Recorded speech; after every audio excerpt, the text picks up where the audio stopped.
Kaixo, Mateguai bloga oinarrizko matematika jorratzen duen blog bat da. Hasieran bigarren hezkuntzako asana bakarrik, lehenengo etapa baten lehen hezkuntzara zabaldu genuen eta orain ere aurre hezkuntzako saiakera batzuk eta aigea egiten. Zeintzuk gea? Hementxe ikus dezakegu Eskubiko zutabe honetan, ze pertsonak parte hartzen dugun, hauxe da azkeneko artikulua, 186garrena.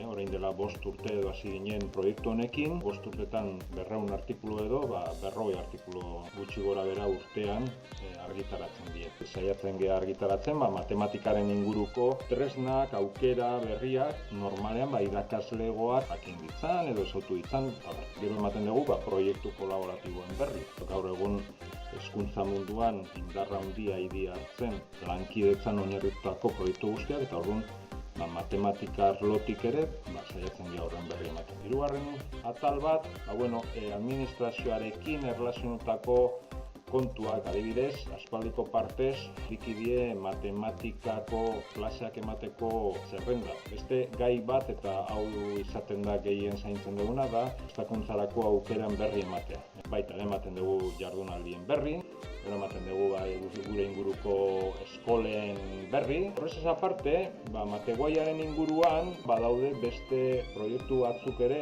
adibidez, lotuta dago matematikariok mapa, hemen ikus dezakegu gure inguruan batez ere, ze matematikari dauden lanean eta ze lan argitaratzen dituzten interneten. Badauzkagu gure kideen beste lan batzuk, zientzia berri wikia, Mateguai sitea, hor baliabideak eta biltzen ditugu. Beste atal bat oso importantea, problemana, matematikan problemak lehen hezkuntzan, problema bigarren hezkuntzan, eta indarrean dauden beste baliabide batzuk, oso interesgarriak, hau da edukien aukeraketa gordetzen ditugu antolatuta matematika irakasleek eta ikasleentzat gomendatutako baliabideak. Eta horrez dezakegu.